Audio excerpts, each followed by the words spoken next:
جس برے کام کی طرف یہ عورتیں مجھے بلا رہی ہیں اور بادشاہ مصر کی بیوی مجھے چاہ رہی ہے، اس کام کے کرنے سے بہتر اور زیادہ اچھا میرے لیے یہ ہے کہ میں جیل میں چلا جاؤں۔ وَإِلَّا تَصْرِفْ عَنِّي كَيْدَهُنَّ أَصْبُ إِلَيْهِنَّ، اے ہمارے پروردگار، اے ہمارے رب، اگر تو نے مجھے ان کی چالوں سے نہ بچایا، اے اللہ اگر تو نے مجھے ان کی چالوں سے میری حفاظت نہ کی۔ یہ عورت کی چالیں کتنی خطرناک ہوتی ہیں، آپ کو اپنے گھر میں پیار و محبت کے جال میں پھنسا کر بلا بھی لیں گی اور آپ کو پھنسوا بھی دیں گی، آپ کو پھنسوا بھی دیں گی۔ تو اسی لیے یوسف علیہ السلام کیا کہہ رہے ہیں، وَإِلَّا تَصْرِفْ عَنِّي كَيْدَهُنَّ، اے اللہ مجھے جیل جانا زیادہ محبوب ہے، زیادہ پسند ہے، بنسبت اس کے جس برے کام کی طرف یہ مجھے بلا رہی ہیں۔ اے اللہ اگر تو نے مجھے ان کی چالوں سے محفوظ نہ کیا، اگر تو نے مجھے ان کی چالوں سے نہ بچایا، اصبو الیہن، تو میں بھی ان کی طرف جھک جاؤں گا، میں بھی ان کی طرف مائل ہو جاؤں گا، میں بھی ان کے ساتھ غلط کام کر بیٹھوں گا، وَأَكُن مِّنَ الْجَاهِلِينَ، اور میں جاہلوں میں نادانوں میں سے ہو جاؤں گا۔ اے اللہ میں جاہلوں اور نادانوں میں سے ہو جاؤں گا، اس لیے اللہ مجھے ان کے شر و فتن سے اور ان کی چالوں سے تو میری حفاظت فرما۔ اس واقعے کی روشنی میں جو قرآن کی آیت سے میں نے ثابت کیا ہے، کیا پتہ چلتا ہے میرے بھائیوں کہ مومن وہ ہوتا ہے کہ جس کے سامنے ایک طرف مصیبت کا راستہ ہو اور ایک طرف گناہ کا راستہ ہو، تو وہ مصیبت کو اٹھانا اور پریشانی کو مول لینا یہ زیادہ بہتر سمجھتا ہے، لیکن گناہ کو اختیار نہیں کرتا ہے۔ یہ مومن کی نشانی ہے۔ ہمارے اور آپ کے پاس یہ نشانیاں ہیں، کیا ہم مومن ہیں؟ کیا ہم ایسا کرتے ہیں؟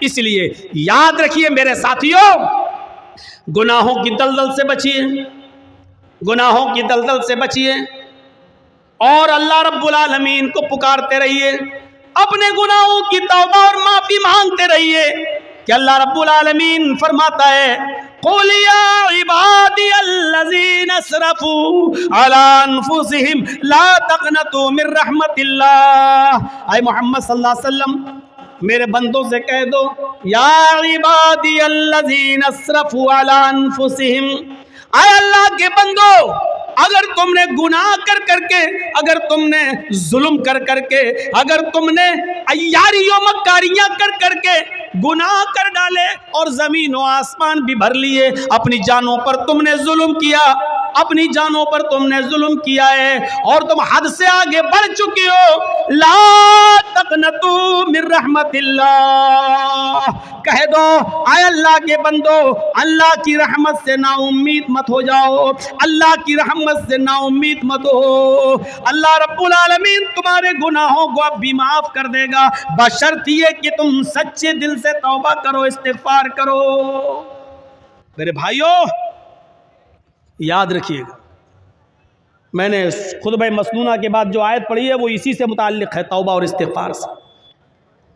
یا ایھا الذین آمنوا توبوا الی اللہ توبۃ نصوحا عسى ربکم ان یکفر عنکم سیئاتکم ویدخلکم جنات تجری من تحتها الانہار۔ اللہ رب العالمین کیا فرما رہا ہے؟ آئے مسلمانوں، آئے ایمانوں والو، تم اللہ سے خالص اور سچی توبہ کرو، توبو الی اللہ توبۃ نصوحا، اے ایمانوں والو تم اللہ سے خالص اور سچی توبہ کرو۔ خالص اور سچی توبہ کیا ہوتی ہے؟ توبۃ نصوحا کیا ہوتی ہے؟